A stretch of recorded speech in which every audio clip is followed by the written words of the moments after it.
Hi guys, my name is David and welcome back to my channel. Today I am going to be reviewing Red Queen by Christina Henry. So Red Queen is the direct sequel to Alice, and I did this as a buddy read with B from B Reading. We did a buddy read on the first novel, which was simply called Alice, and I will have a picture up here and a link will be down below in case you want to check out that video and see what my general thoughts and what I said about the book were.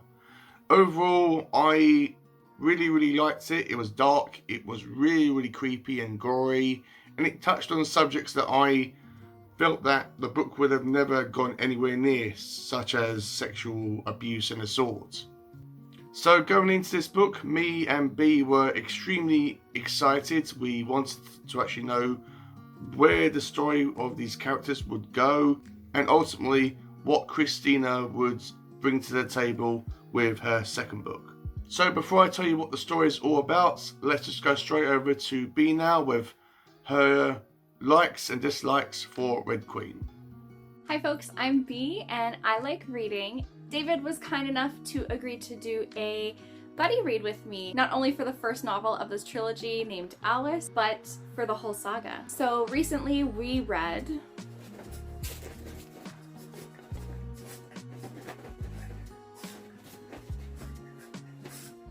Alice Making a Bed.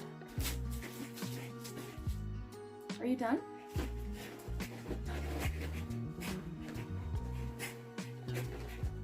Okay, so I'm sure that David has told you all about the book. I'm not going to bore you with that stuff. All I'm going to say is 2 things I liked, 2 things I didn't like. One pro, I liked all the characters that we were introduced to. I liked how they were fleshed out. I found the dynamic between characters in this novel was more in-depth. It had more meat to it than the first one did. First con, I thought the magic system was far too simplistic.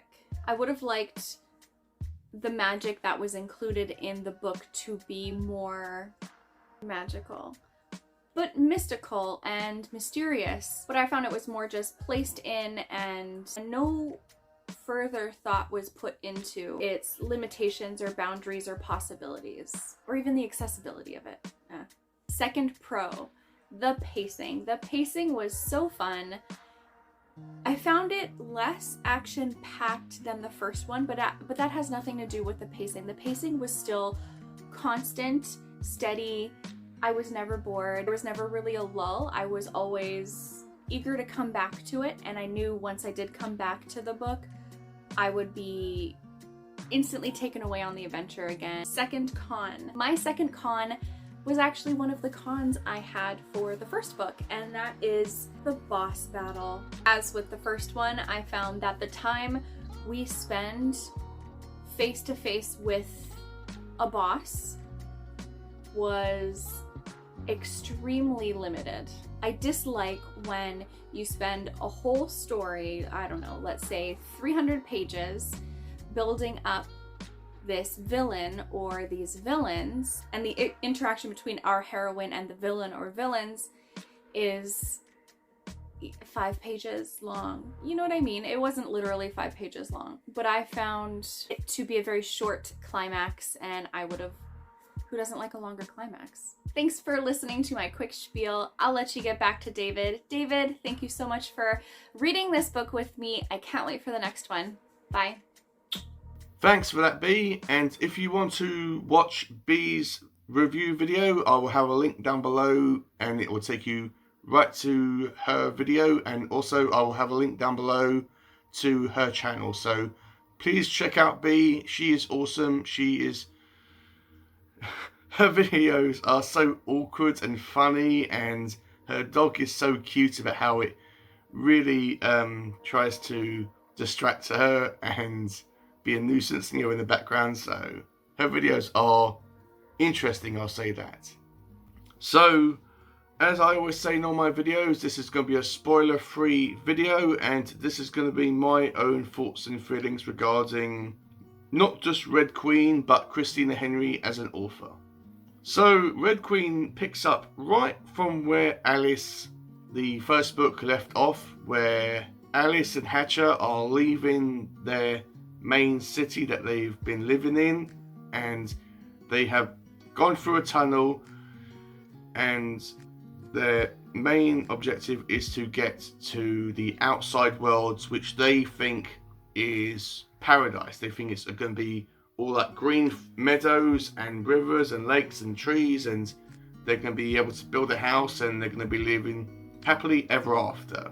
This isn't the case. When they emerge from the tunnel, they observe this wasteland. As far as they can see, all the land has been burnt, and it's as far from being green and beautiful as it could possibly be.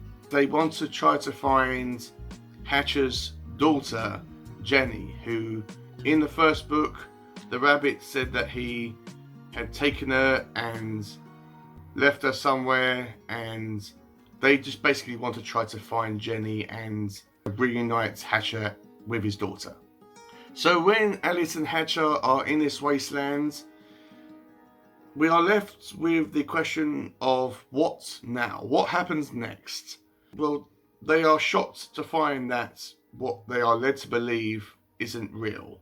There is no paradise outside of their city. But they are trying to explore their surroundings and try to figure out what to do next.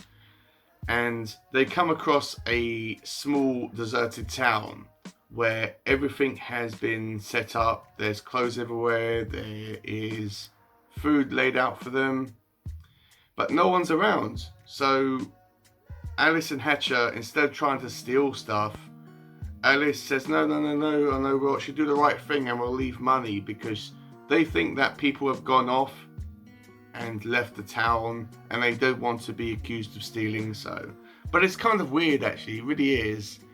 We do find out as well that people that are living in this town are in fear of a mysterious figure called the White Queen. Now, the White Queen is ruling this land with an iron fist. Everyone both fears and hates her, and every now and then she demands these villagers to give them one child through a period of time to be taken away from them and into the White Queen's palace to live forever and ever and never be released. It's not said and specified why she does this and what happens to the kids, but at the end of the book we obviously find out what happens to them. And the White Queen has this kind of henchman, which is called the Goblin, who is a very, very dark and creepy character. He constantly tries to torment and hunt down Alice, and he is really, really creepy. He really is. There is also another kind of villain in this story called the Black King. Now, the Black King is probably, for me anyway, a more interesting villain than the White Queen, because he isn't a solid mass person. He is made of smoke and shadows. And we find out a lot about his backstory. We find out about that he was a young boy living in a village, and he experimented with magic and it made him into what he is now. That's as far as I want to go with that. He is a really compelling character. We find out that there is a struggle within him, and we also find out that there is a relationship and a conflict between the White Queen and the Black King, that they have a kind of a history together, and that there is more to their relationship than meets the eye. I think that the Black King is more feared than hated because of what he is, and he doesn't really seem to be much of a threat to the villagers. He just wants to be he just gives me the impression that he wants to be left alone, and if you stand in his way, then all hell will be broke loose.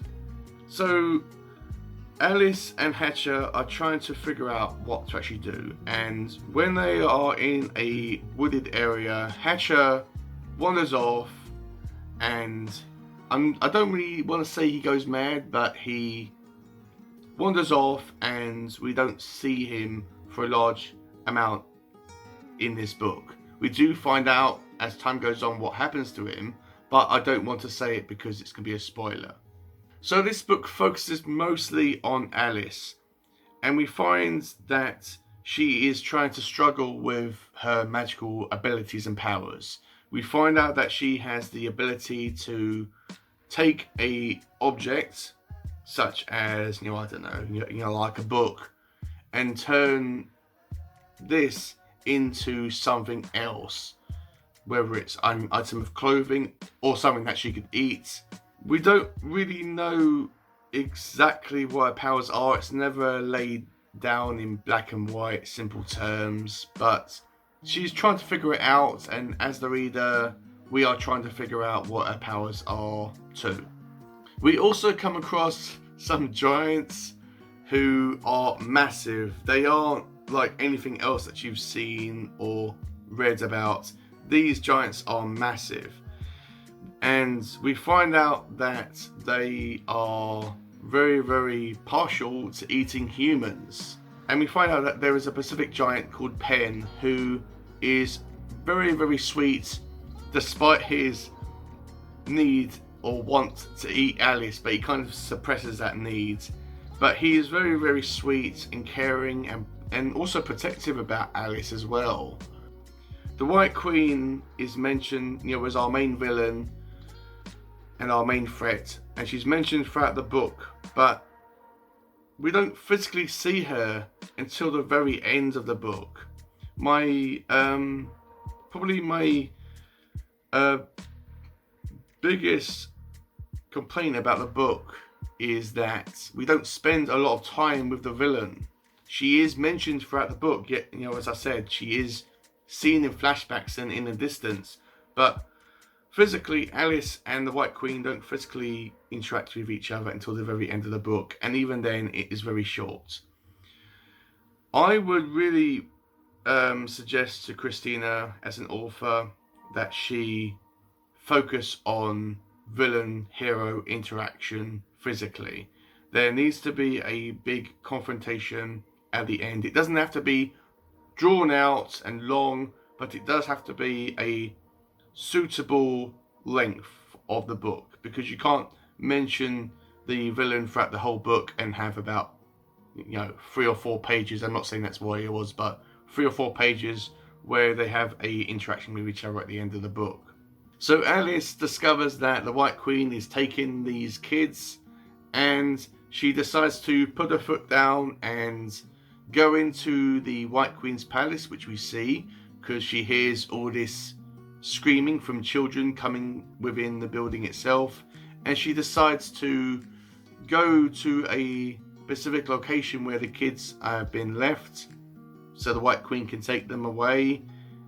So she goes to this location and wants to set the kids free. Now you may be wondering, David, do they ever find out what happened to Jenny? Yes, we do find out what happened to Jenny.